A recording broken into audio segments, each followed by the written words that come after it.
warahmatullahi wabarakatuh.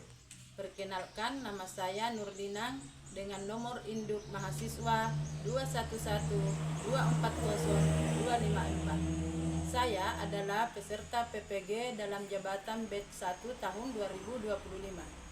Hari ini, hari Kamis 8 Mei tahun 2025, akan melaksanakan uji kinerja di kelas 4 Mis Al-Amanah Pangaleroan dengan materi norma dalam adat istiadat daerahku. Selamat menyaksikan.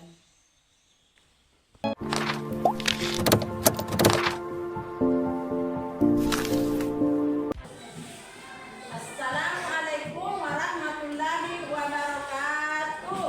Waalaikumsalam warahmatullahi wabarakatuh. Alhamdulillah.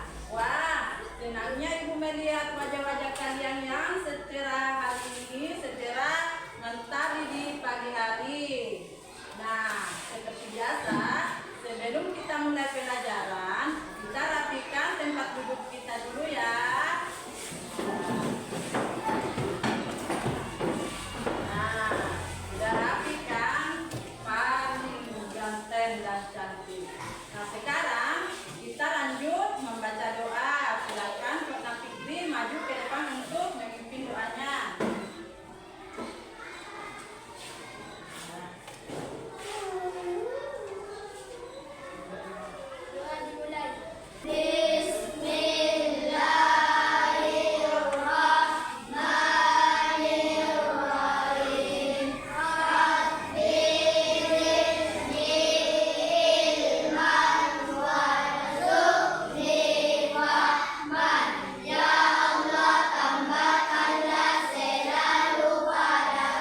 dapat mengidentifikasi norma dan alat istiadat. 2. Peserta didik dapat mengidentifikasi macam-macam norma. Ketiga, peserta didik dapat mengidentifikasi norma atau adat istiadat di sekitarnya. Diawali, apa itu norma? Norma di sini adalah seperangkat aturan sosial atau panduan hidup manusia yang tidak tertulis dan berlaku dalam kehidupan masyarakat. Norma akan mempengaruhi tindakan dan kehidupan sosial masyarakat, baik secara individu maupun kelompok secara luas. Jika tidak ada norma, kehidupan masyarakat bisa kacau. Maka dari itu, aturan dalam bentuk norma tetap diwujudkan dalam kehidupan bermasyarakat. Ada jenis-jenis norma, antara lain 1. Norma kesusilaan, 2. Norma kesopanan, 3. Norma agama, dan 4. Norma hukum. Norma kesusilaan membahas mengenai peraturan hidup yang berasal dari hati nurani manusia, bersifat umum atau universal, yang artinya dapat diterima oleh seluruh umat manusia. Contoh, bersikap jujur dan menghormati orang lain. Adapun gambar di samping yaitu salah satu contoh norma kesusilaan. Selanjutnya, norma agama. Norma agama adalah pedoman yang berasal dari ajaran agama, berfungsi untuk mengatur perilaku manusia berdasarkan keyakinan dan nilai-nilai religius. Contoh, menjalankan ibadah sesuai keyakinan masing-masing dan tidak mencuri. Gambar di samping menunjukkan perilaku manusia sesuai keyakinan masing-masing. Selanjutnya, norma kesopanan. Pengertian norma kesopanan adalah norma yang diadakan oleh masyarakat untuk mengatur pergaulan dengan melandasi sikap saling menghormati. Contoh, mengucapkan salam, berpakaian sopan. Coba perhatikan gambar di samping. Di sini ada gambar anak-anak yang sedang berpamitan kepada kedua orang tuanya. Itu adalah contoh norma kesopanan. Yang terakhir, pengertian norma hukum. Norma hukum adalah aturan yang dibuat oleh negara dan memiliki sanksi hukum jika dilanggar. Norma hukum bersifat memaksa, sanksinya berupa ancaman hukuman. Contoh, mematuhi peraturan lalu lintas, membayar pajak. Nah, di gambar di samping adalah contoh orang-orang yang sementara membayar pajak. Nah, tadi Ibu membahas tentang norma. Sekarang Ibu akan membahas apa itu adat istiadat. Adat istiadat merupakan aturan tidak tertulis yang diakui hal baik oleh masyarakat, sehingga terus dilakukan dan menjadi sebuah kebiasaan. Adat istiadat juga berlaku bagi masyarakat yang tinggal di wilayah tertentu, artinya tidak bersifat menyeluruh. Jika dilihat dari kedua pengertian norma dan adat istiadat, dapat disimpulkan bahwa adat istiadat bagian dari norma. Selanjutnya, fungsi norma dalam adat istiadat di masyarakat. Yang pertama, menciptakan tata krama dan tata cara yang baik dalam pergaulan masyarakat. 2. Menciptakan kesatuan dan keharmonisan dalam bermasyarakat. 3. Meningkatkan kepercayaan dan rasa saling menghormati antara anggota masyarakat. Ini adalah contoh beberapa kebiasaan antar daerah. Kalau di daerah kita di Sulawesi Barat yaitu sayang batu ulu. Kalau di Toraja Mandene, Papua disebut Ipaling, dan Jawa disebut Ruatan. Nah, kesimpulan HPLI kita pada hari ini yaitu norma dan adat istiadat merupakan aturan dan tradisi yang mengatur perilaku dan kehidupan bermasyarakat serta membentuk identitas budaya suatu komunitas. Norma merupakan elemen penting dalam menciptakan kehidupan masyarakat yang harmonis dan dapat membantu menghindari konflik dan membangun masyarakat yang lebih baik. Baik anak-anak, video pembelajaran kita kali ini sudah selesai. Kalian sudah melihat video toh? Nah, sekarang ibu mau tanya. Adakah yang tahu apa itu norma? Saya Bu. Ya, silakan. Pintar, tepuk tangan. Kalau adat istiadat apa? Ada nggak yang tahu? Adat istiadat itu apa? Saya Bu. Ya, silakan. Aturan tidak tertulis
Muhammad ini